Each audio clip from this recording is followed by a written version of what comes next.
പുതിയവിള ഹരിമുരളി സംഗീതാലയത്തിന്റെ ആഭിമുഖ്യത്തിൽ പ്രശസ്ത സംഗീത സംവിധായകൻ രവീന്ദ്രന്റെ ചരമവാർഷികം ആചരിച്ചു. കവിയും അധ്യാപക അവാർഡ് ജേതാവുമായ മാങ്കുളം GK നമ്പൂതിരി ഉദ്ഘാടനം ചെയ്തു. കായംകുളം പുതിയവിള ഹരിമുരളി സംഗീതാലയത്തിന്റെ നേതൃത്വത്തിൽ പ്രമുഖ സംഗീത സംവിധായകൻ രവീന്ദ്രന്റെ ചരമവാർഷികം ആചരിച്ചു. ഗായകൻ തൃക്കുന്നപ്പുഴ സുന്ദരേശന്റെ അധ്യക്ഷതയിൽ കൂടിയ യോഗം കവിയും അധ്യാപക അവാർഡ് ജേതാവുമായ മാങ്കുളം GK നമ്പൂതിരി ഉദ്ഘാടനം ചെയ്തു. ദേശീയ അവാർഡ്, സംഗീത സംവിധാന രംഗത്ത് ദേശീയ അവാർഡ്, സംസ്ഥാന അവാർഡ്, മറ്റ് ഒട്ടനവധി വലുതും ചെറുതുമായ പുരസ്കാരങ്ങൾ എല്ലാം അദ്ദേഹത്തിന് നേടി ജീവിതം ധന്യമായി. അപ്പൊ ഇതിനകത്ത് നമ്മൾ ശ്രദ്ധിക്കേണ്ടത് യേശുദാസൻ രവീന്ദ്രൻ മാഷും തമ്മിലുള്ള കൂടിക്കാഴ്ച പരസ്പരം അവരിലെ ചൈതന്യത്തെ പുറത്തു കൊണ്ടുവരുന്നതാണ്. സംഗീത രംഗത്ത് രവീന്ദ്രൻ മാഷിനുള്ള ആ സ്റ്റാമിന അല്ലെങ്കിൽ ആ വൈഭവം, അന്തർനിഹിതമായിരിക്കുന്ന ശക്തി യേശുദാസ് കണ്ടറിഞ്ഞിട്ട് ഗാന സംവിധാനത്തിന് അദ്ദേഹത്തെ ക്ഷണിക്കാനുണ്ടായത്. അങ്ങനെ ആ രംഗത്തെത്തിയ രവീന്ദ്ര മാഷ് എന്ത് ചെയ്തു? യേശുദാസിന്റെ സർവ്വവൈഭവവും അദ്ദേഹത്തിന് നിലീനമായി കിടന്നിരുന്ന, അതുവരെ മറ്റ് സംഗീത സംവിധായകരാരും കണ്ടെത്താത്ത ആ ഗംഭീര പ്രൗഢമായ അദ്ദേഹത്തിന്റെ കഴിവിനെ പുറത്തെടുക്കാൻ സാധിച്ചു. അങ്ങനെ പരസ്പരം അവരിൽ അന്തർനിഹിതമായിരുന്ന നിലീനമായിരുന്ന വൈഭവങ്ങളെ പരസ്പരം പുറത്തു കൊണ്ടുവന്നു എന്നുള്ളതാണ് ഏറ്റവും വലിയ കൗതുകം.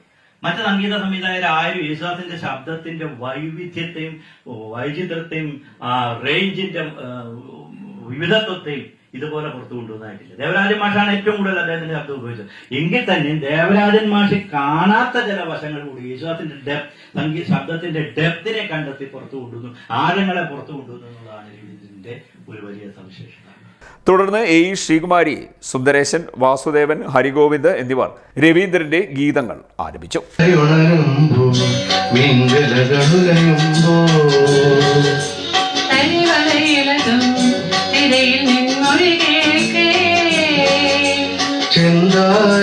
ചെന്താരകപ്പൂവാടിയിൽ താലം വിളങ്ങി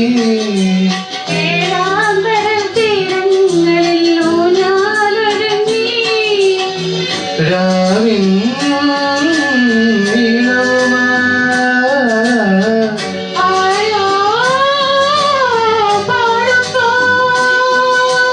ഒരു പെൺമുകിലിനും അനേതലേകിയ പൂന്തിരഴകിനും വിനഴകാമൻ അഴകേ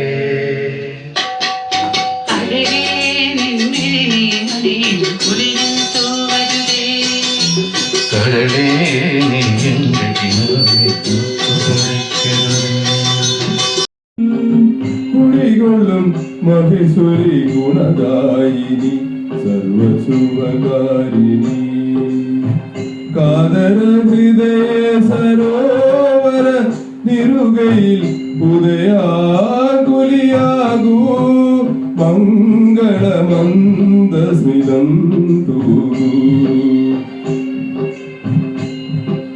കുടജാദ്രിയിൽ കുടികൊള്ളും മഹേശ്വരി ഗുണദായിനി സർവശുഭകാരിണി